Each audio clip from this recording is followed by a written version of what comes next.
저 오늘 많이 떨립니다. 이걸 말해야 하나, 말지 말아야 하나. 정말 몇 달을 미친 듯이 고민했거든요. 근데 이제는 안 말하면 제가 더 이상한 사람이 될 것 같아서요. 아니, 제가 숨 막혀서 죽을 것 같아서 입을 엽니다. 40년입니다. 40년을 딱 한 사람만 믿고 살았어요. 그 사람이 제 세상의 전부였거든요. 핏줄을 나눈 가족보다 더 많은 시간을 함께 보낸 사람. 제가 완전히 바닥을 치고 쓰러졌을 때 유일하게 손 내밀어준 사람. 제가 처음으로 큰 성공을 거두었을 때 저보다 더 서럽게 울어준 사람. 근데요, 그 사람이 저한테 이럴 줄은 몰랐습니다. 진짜로 단 한 번도 꿈에서조차 상상해 본 적이 없어요. 여러분, 사람이 변하는 게 맞나요? 아니면 원래부터 그런 시궁창 같은 사람이었는데 제가 멍청하게 눈을 감고 살았던 걸까요? 저는 요즘도 매일 밤 그 생각을 합니다. 수면제를 털어넣지 않으면 단 1분도 잠을 못 자요. 매일 아침에 무거운 눈을 뜨면은요. 오늘은 또 몇 번이나 그 인간을 저주하게 될까? 그 생각부터 합니다. 이게 제 하루의 시작입니다. 지옥이 따로 없어요. 최강진.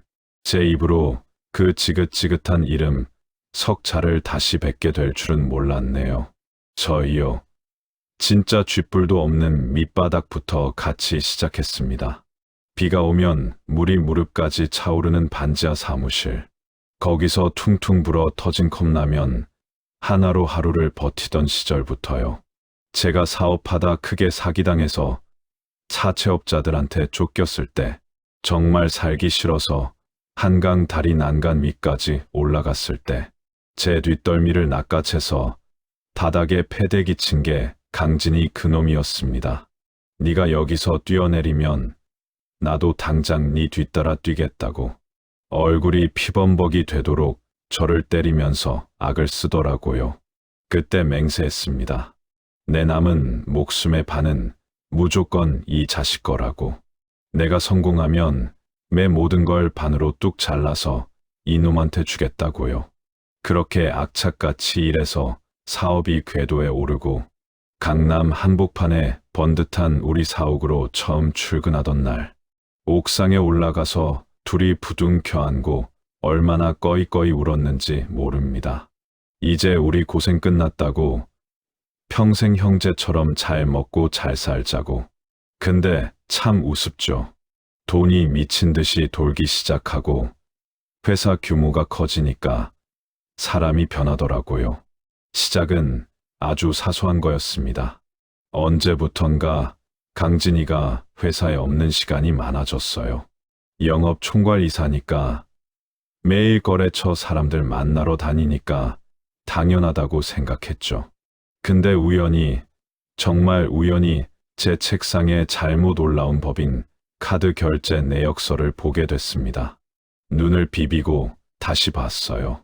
최고급 룸살롱, 5성급 호텔 레스토랑.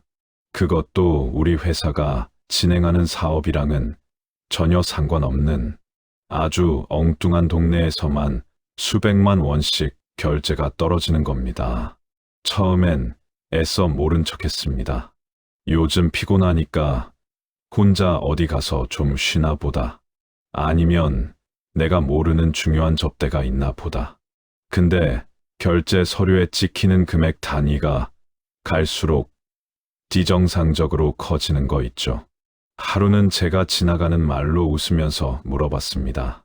강진아, 요즘 어디 좋은데 혼자만 다니냐? 근데 그 순간 그놈 표정이 확 굳더라고요. 눈을 제대로 못 마주치고 더듬거리면서 얼버무리는 겁니다. 40년 지기입니다. 눈동자 굴러가는 소리만 들어도 무슨 생각하는지 아는 사이라고요. 그때 직감했습니다. 이 자식이 지금 나한테 뭔가 엄청난 걸 숨기고 있다는 거요. 의심이라는 게 진짜 무서운 병이더라고요. 마음속에 한번 싹이 트니까 미친 듯이 덩치를 키워갔습니다. 밤마다 강진이의 굳은 표정이 떠올라서 잠을 못 자요. 그러다 결국 터질 게 터지고야 말았습니다. 우리 회사의 명운이 걸린 가장 큰 하청업체에 결제 대금을 치러야 하는 날이었습니다. 아침부터 거래처 사장한테 전화가 와서 난리가 난 거예요. 입금하기로 한 돈이 안 들어왔다고, 지금 장난하냐고 욕을 퍼붓더라고요. 저는 당연히 은행 전산망에 오류가 생긴 줄 알았습니다. 재무팀장한테 소리를 질러대며 부랴부랴 주거래 은행으로 뛰어갔죠. VIP 지점장실 문을 박차고 들어가서 책상을 내리쳤습니다. 대체 일 처리를 어떻게 하는 거냐고 당장 송금하라고 난동을 피웠죠. 근데 저를 보는 지점장 얼굴이 하얗게 질려 있는 겁니다. 입술을 덜덜 떨면서 저한테 모니터를 돌려 보여주더라고요. 대표님, 어제 오후 늦게 최강진 이사님께서 법인 계좌 잔액을 전부 인출하셨는데요. 예? 제가 잘못 들은 줄 알았습니다. 그것도 현금과 수표로 쪼개서 회사 돈 20억을 남김없이 전부 다요. 그럴 리가 없다고, 다시 확인하라고 미친 사람처럼 소리를 질렀습니다. 근데 모니터 화면에 선명하게 찍힌 출금자 서명, 그건 40년을 봐온 제가 세상에서 제일 잘 아는 강진이의 필적이 분명했습니다. 숨이 턱 막히고 눈앞이 새하얘지더라고요. 다리에 힘이 풀려서 주저앉으려던 바로 그 순간, 제 주머니에서 핸드폰이 미친 듯이 울리기 시작했습니다. 발신자를 확인하는 순간 제 심장이 바닥으로 쿵 떨어졌습니다. 발신자는 경찰서 강력계였습니다. 진짜 끔찍한 악몽은 이제 막 시작된 거였습니다. 두 시작. 강력계라는 단어를 듣는 순간 제 머릿속은 하얗게 백지가 됐습니다. 이 자식이 회사 돈 20억을 들고 튀었는데 경찰서에서 나한테 전화가 왔다. 설마 도망가다가 잡힌 건가? 아니면 그 많은 돈 때문에 무슨 사고라도 당한 건가? 별의별 불길한 상상이 다 들더라고요. 지점장실 소파에 간신히 몸을 지탱하고 앉아서 전화를 받았습니다. 침을 꿀꺽 삼키고 입을 열었죠. 네, 박기준입니다. 근데 수화기 너머로 들려오는 형사의 목소리는 제 예상과는 전혀 딴판이었습니다. 아, 박기준 대표님 되십니까? 여기 서울서 강력팀입니다. 다름이 아니라 어제 저녁에 대표님 명의의 법인 차량이 과속 단속에 걸렸는데 운전자가 면허증 제시를 거부하고 도주해서 확인 차 연락드렸습니다. 운전자가 누구인지 확인이 되나요? 네, 최강진이라는 이름으로 확인됐습니다. 순간 제 입에서 헛웃음이 터져 나오더라고요. 20억을 횡령해서 잠적한 놈이 새벽에 내 차를 타고 과속을 하다가 도주를 했다.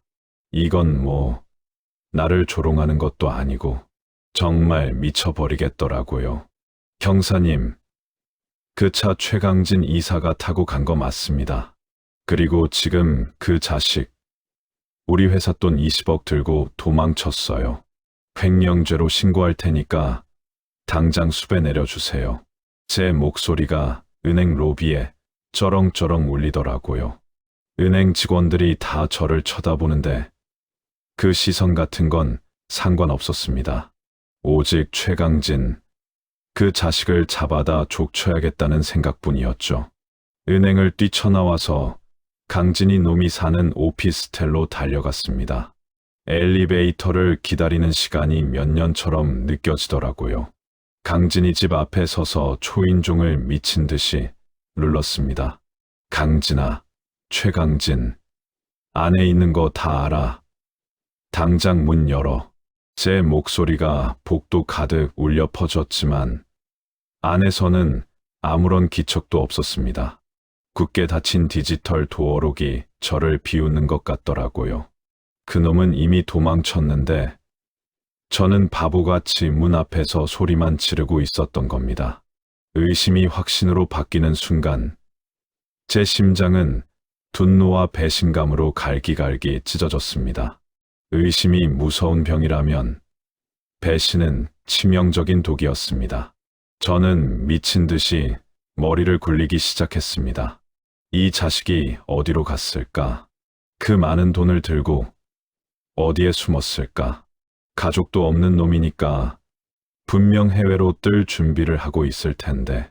저는 당장 열쇠공을 불러서 강진이 오피스텔 문을 따버렸습니다. 이미 회사 돈 횡령한 범죄자니까 사생활 보호 같은 건 필요 없다고 생각했죠. 문이 열리고 들어간 강진이의 집은 믿을 수 없을 정도로 깨끗했습니다. 옷가지나 가구들은 그대로였지만 중요한 서류나 개인 물건들은 싹 사라져 있더라고요. 철저하게 계획된 도피였습니다. 40년 지기를 속이고 20억을 들고 튈 준비를 아주 오랫동안 해온 겁니다. 저는 집안을 이리저리 뒤지다가 쓰레기통에서 찢어진 종이 조각들을 발견했습니다. 마지막 진실의 조각이라도 찾겠다는 심정으로 바닥에 엎드려서 그 조각들을 맞추기 시작했습니다. 맞추면 맞출수록 제 손은 덜덜 떨렸고 제 눈엔 피눈물이 고였습니다. 그건 우리 회사의 가장 큰 경쟁사인 대성그룹의 내부 문건이었습니다. 그리고 그 밑에 강진이의 필적으로 적힌 메모. 박기준 약점 불법, 자금 세탁 증거 확보, 대성그룹 최 대표와 협상 중. 순간 제 세상이 무너져 내리는 것 같았습니다. 이놈이 단순히 돈만 들고 튄 게 아니었습니다. 내 약점을 잡고 나를 파멸시키기 위해 경쟁사랑 손을 잡고 협상을 하고 있었던 겁니다. 40년 동안 내 모든 걸 알고 있던 놈이 이제는 그 지식을 나를 죽이는 칼로 쓰고 있었던 거죠. 저는 미친 듯이 웃기 시작했습니다. 너무 기가 막혀서, 너무 억울해서 눈물이 멈추지 않더라고요.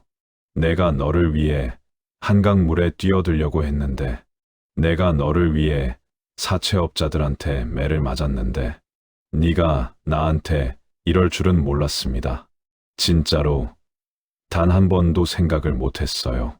저는 오피스텔을 뛰쳐나와서 흥신소로 달려갔습니다. 내 모든 돈을 다 털어서라도, 사채를 써서라도 최강진, 그 자식을 찾아내겠다고 맹세했습니다. 흥신소 사장한테 강진이의 인적 사항과 사진, 그리고 대성그룹 최 대표의 정보를 넘겼습니다. 돈은 얼마든지 줄 테니까 당장 그 자식들 동선 다 따라고 협상하는 현장을 덮쳐야 한다고 악을 썼죠. 그날부터 제 추적은 광기로 변했습니다.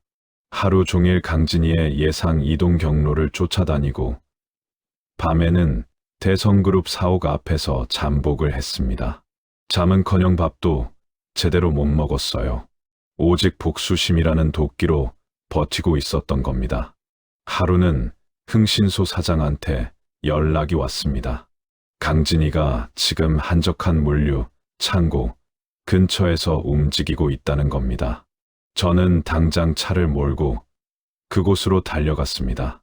이미 날은 어둑어둑해졌고 비가 추적추적 내리고 있었습니다. 제 블랙박스 영상 속 강진이의 뒷모습이 보였습니다. 우산을 쓰고 누군가를 기다리는 것 같더라고요. 저는 숨죽이고 차 안에서 그 모습을 지켜봤습니다. 잠시 후 고급 세단 한 대가 강진이 앞에 멈춰 섰습니다. 차 문이 열리고 내린 사람은 대성그룹 최 대표였습니다. 강진이는 최 대표를 보자마자 고개를 숙여 인사를 하더라고요. 그리고 둘은 창고 안으로 들어갔습니다. 그 모습을 보는 순간 제 가슴은 마지막으로 갈갈이 찢어졌습니다. 내가 세상에서 제일 믿었던 놈이 내 약점을 들고 내 적에게 고개를 숙이고 있다. 이게 진실이었습니다. 저는 미친 듯이 차 문을 열고 뛰쳐나가려 했습니다. 하지만 제 주머니에서 다시 핸드폰이 미친 듯이 울리기 시작했습니다. 경찰서였습니다. 최강진 씨가 지금 응급실로 실송됐다는 겁니다. 응급실이라는 단어에 제 심장이 철렁 내려앉았습니다. 경찰차를 피해 도망치다가 사고라도 크게 난 줄 알았거든요. 미운 놈이라도, 내 돈 20억을 들고 튄 도둑놈이라도 막상 죽을지도 모른다는 소리를 들으니까 눈앞이 캄캄해지더라고요. 미친 듯이 엑셀을 밟아서 병원으로 달려갔습니다. 응급실 문을 박차고 들어가서 최강진을 찾았어요. 근데 저쪽 구석 침대에 그놈이 멀쩡하게 앉아 있는 겁니다. 어디가 부러지거나 피투성이가 된 것도 아니었어요. 그냥 얼굴만 좀 창백해진 채로 은거를 맞고 있더라고요. 그 모습을 보는 순간 철렁했던 가슴이 단숨에 미친 분노로 바뀌었습니다. 경찰한테 물어보니까 도주하다가 사고를 낸 게 아니랍니다. 운전 중에 갑자기 가슴 통증을 호소하면서 기절을 해서 구급차로 실려왔다는 거예요. 환장하게 했더라고요. 내 돈 20억을 들고 튀다가 스트레스라도 받으셨나? 저는 뚜벅뚜벅 걸어가서 인거를 맞고 있는 강진이의 멱살을 잡았습니다. 야, 이 개자식아, 내 돈 어디 있어? 내 회사 돈 20억 어디에 빼돌렸냐고 응급실이 떠나가라 소리를 질렀습니다.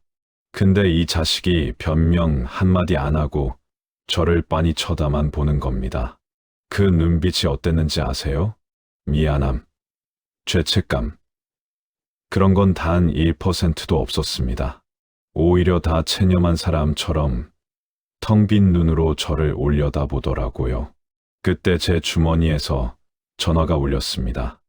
회사 재무팀장이었습니다. 대표님, 1시간 뒤면 1차 부도 처리됩니다. 당장 현금 못 막으면 우리 회사 끝나요. 그 전화를 받는 순간 이성을 완전히 잃어버렸습니다. 이 자식 목을 조르고 싶었지만 일단 내 회사부터 살려야 했습니다. 멱살을 팽개치고 그대로 병원을 빠져나왔습니다. 그리고 제가 찾아간 곳은 명동의 악명 높은 불법 사채 사무실이었습니다. 은행 대출은 이미 다 막혔고 제 신용으로 당장 20억을 땡길 수 있는 곳은 거기뿐이었으니까요. 조폭들 틈에 앉아서 신체 포기 각서에 지장을 찍었습니다.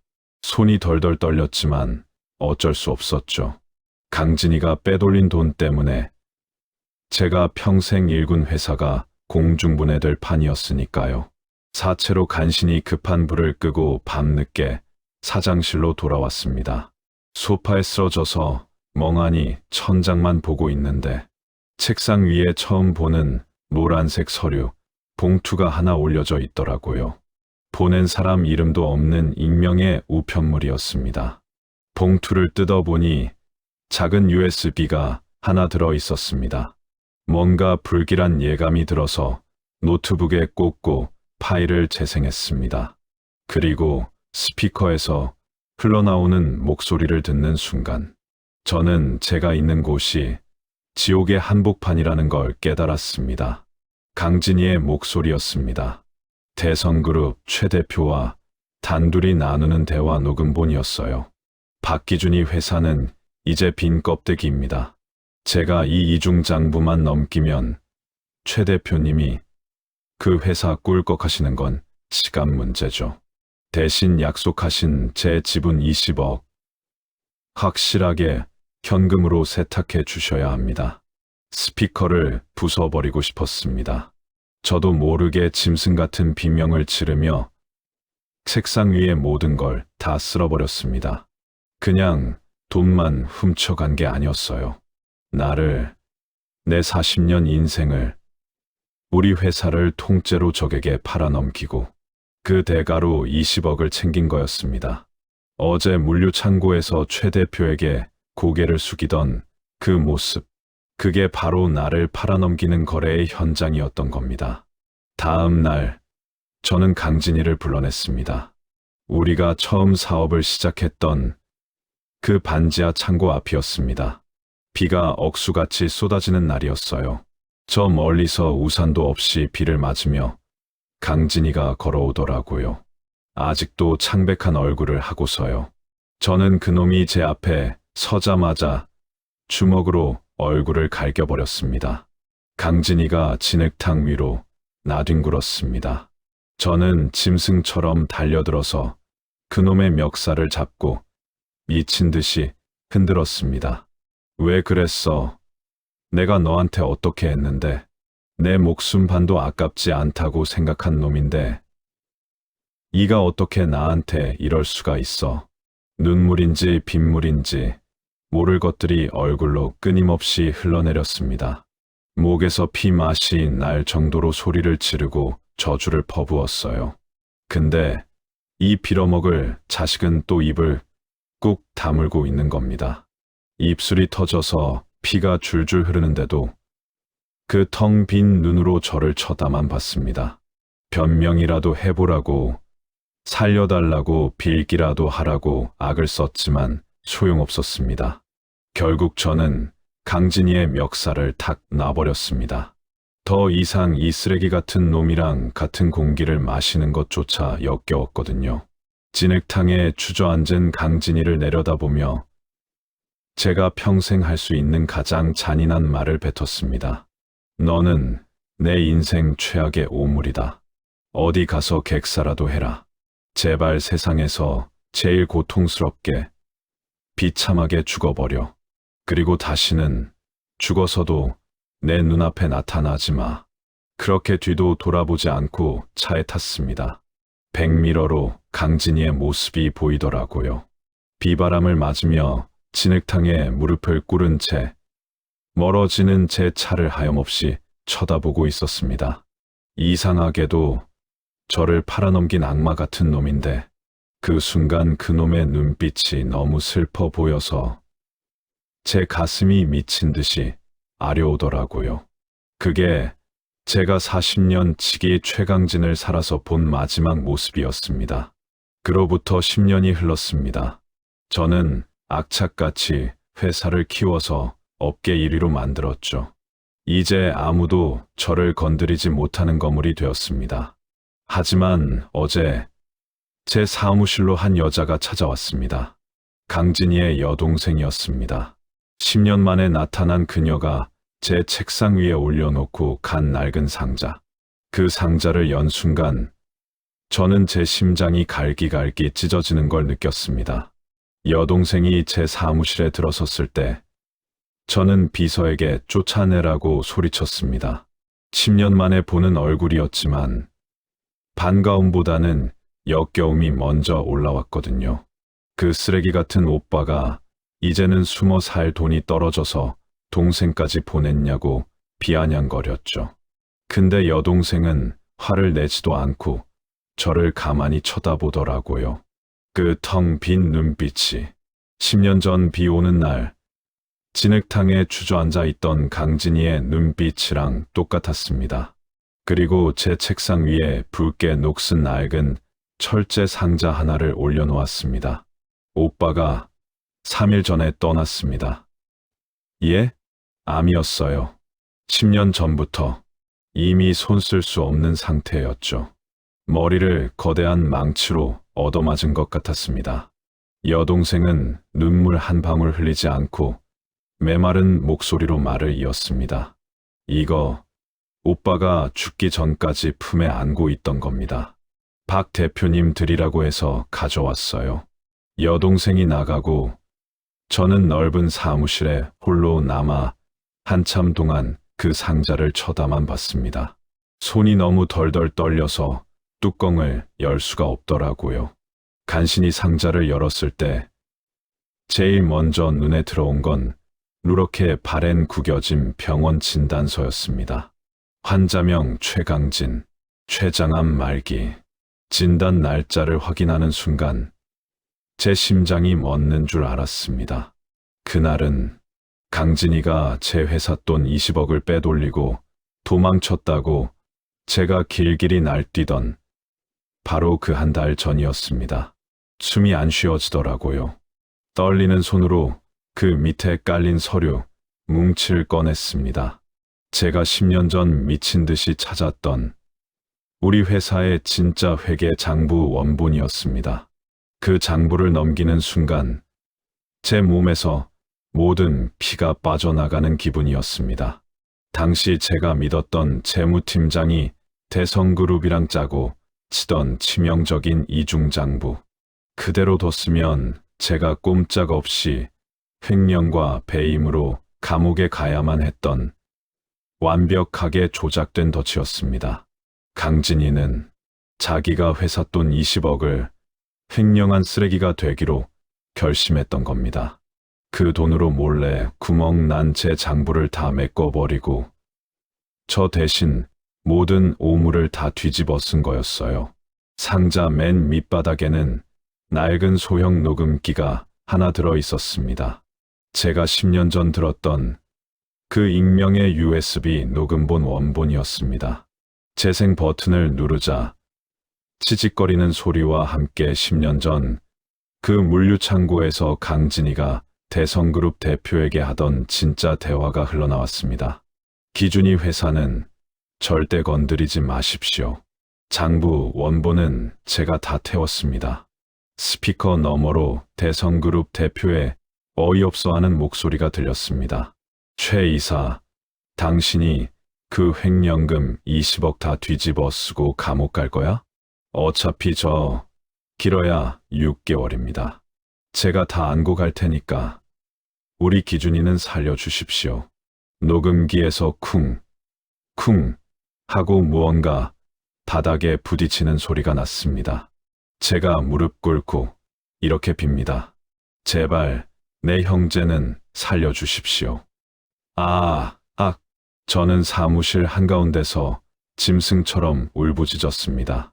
내가 대체 무슨 짓을 한 겁니까?